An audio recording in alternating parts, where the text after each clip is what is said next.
Chapter 26. Mrs. Gardiner's caution to Elizabeth was punctually and kindly given on the first favourable opportunity of speaking to her alone. After honestly telling her what she thought, she thus went on: "You are too sensible a girl, Lizzy, to fall in love merely because you are warned against it, and therefore I am not afraid of speaking openly. Seriously, I would have you be on your guard. Do not involve yourself, or endeavour to involve him, in an affection which the want of fortune would make so very imprudent. I have nothing to say against him. He is a most interesting young man, and if he had the fortune he ought to have, I should think you could not do better. But as it is, you must not let your fancy run away with you. You have sense, and we all expect you to use it. Your father would depend on your resolution and good conduct, I am sure. You must not disappoint your father." "My dear aunt, this is being serious indeed." "Yes, and I hope to engage you to be serious likewise." "Well then, you need not be under any alarm. I will take care of myself, and of Mr. Wickham too. He shall not be in love with me if I can prevent it." "Elizabeth, you are not serious now." "I beg your pardon, I will try again. At present I am not in love with Mr. Wickham. No, I certainly am not. But he is, beyond all comparison, the most agreeable man I ever saw, and if he becomes really attached to me, I believe it will be better that he should not. I see the imprudence of it. Oh, that abominable Mr. Darcy! My father's opinion of me does me the greatest honour, and I should be miserable to forfeit it. My father, however, is partial to Mr. Wickham. In short, my dear aunt, I should be very sorry to be the means of making any of you unhappy, but since we see every day that where there is affection young people are seldom withheld by immediate want of fortune from entering into engagements with each other, how can I promise to be wiser than so many of my fellow creatures if I am tempted, or how am I even to know that it would be wisdom to resist? All that I can promise you, therefore, is not to be in a hurry. I will not be in a hurry to believe myself his first object. When I am in company with him, I will not be wishing. In short, I will do my best. Perhaps it will be as well if you discourage his coming here so very often. At least, you should not remind your mother of inviting him." "As I did the other day," said Elizabeth with a conscious smile. "Very true. It will be wise in me to refrain from that. But do not imagine that he is always here so often. It is on your account that he has been so frequently invited this week. You know my mother's ideas as to the necessity of constant company for her friends. But really, and upon my honour, I will try to do what I think to be the wisest. And now I hope you are satisfied." Her aunt assured her that she was, and Elizabeth having thanked her for the kindness of her hints, they parted. A wonderful instance of advice being given on such a point without being resented. Mr. Collins returned to Hertfordshire soon after it had been quitted by the Gardiners and Jane, but as he took up his abode with the Lucases, his arrival was no great inconvenience to Mrs. Bennet. His marriage was now fast approaching, and she was at length so far resigned as to think it inevitable, and even repeatedly to say in an ill-natured tone that she wished they might be happy. Thursday was to be the wedding day, and on Wednesday Miss Lucas paid her farewell visit, and when she rose to take leave, Elizabeth, ashamed of her mother's ungracious and reluctant good wishes, and sincerely affected herself, accompanied her out of the room. As they went downstairs together, Charlotte said, "I shall depend on hearing from you very often, Eliza." "That you certainly shall. And I have another favour to ask you. Will you come and see me? We shall often meet, I hope, in Hertfordshire. I am not likely to leave Kent for some time. Promise me, therefore, to come to Hunsford." Elizabeth could not refuse, though she foresaw little pleasure in the visit. "My father and Maria are coming to me in March," added Charlotte, "and I hope you will consent to be of the party. Indeed, Eliza, you will be as welcome as either of them." The wedding took place, the bride and bridegroom set off for Kent from the church door, and everybody had as much to say or to hear on the subject as usual. Elizabeth soon heard from her friend, and their correspondence was as regular and frequent as it had ever been. That it should be equally unreserved was impossible. Elizabeth could never address her without feeling that all the comfort of intimacy was over, and though determined not to slacken as a correspondent, it was for the sake of what had been, rather than what was. Charlotte's first letters were received with a good deal of eagerness. There could not but be curiosity to know how she would speak of her new home, how she would like Lady Catherine, and how happy she would dare pronounce herself to be. Though, when the letters were read, Elizabeth felt that Charlotte expressed herself on every point exactly as she might have foreseen. She wrote cheerfully, seemed surrounded with comforts, and mentioned nothing which she could not praise. The house, the furniture, neighbourhood, and roads were all to her taste, and Lady Catherine's behaviour was most friendly and obliging.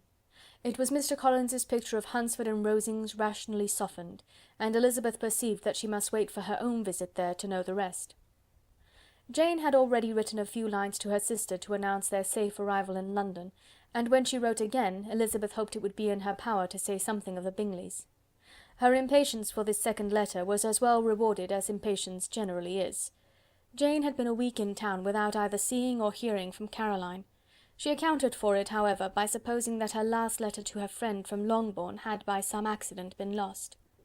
"My aunt," she continued, "is going tomorrow into that part of the town, and I shall take the opportunity of calling in Grosvenor Street."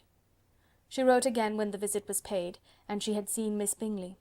"I did not think Caroline in spirits," were her words, "but she was very glad to see me, and reproached me for giving her no notice of my coming to London.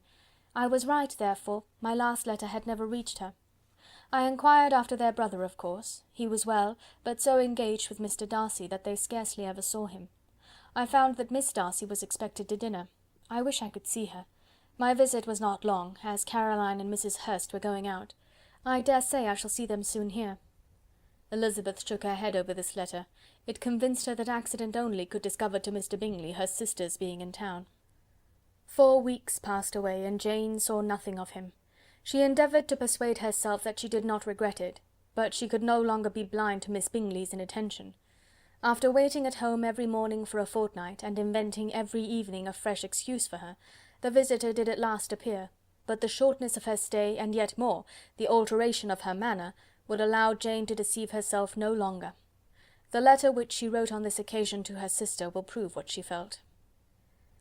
"My dearest Lizzy will, I am sure, be incapable of triumphing in her better judgment at my expense, when I confess myself to have been entirely deceived in Miss Bingley's regard for me.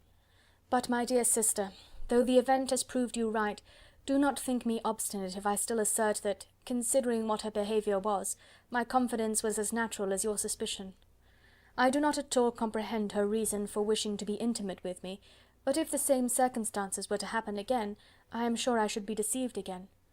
Caroline did not return my visit till yesterday, and not a note, not a line did I receive in the meantime. When she did come, it was very evident that she had no pleasure in it. She made a slight, formal apology for not calling before, said not a word of wishing to see me again, and was in every respect so altered a creature, that when she went away I was perfectly resolved to continue the acquaintance no longer. I pity, though I cannot help blaming her. She was very wrong in singling me out as she did. I can safely say that every advance to intimacy began on her side. But I pity her because she must feel that she has been acting wrong, and because I am very sure that anxiety for her brother is the cause of it. I need not explain myself farther, though we know this anxiety to be quite needless, yet if she feels it, it will easily account for her behaviour to me, and so deservedly dear as he is to his sister, whatever anxiety she must feel on his behalf is natural and amiable. I cannot but wonder, however, at her having any such fears now, because, if he had at all cared about me, we must have met long ago.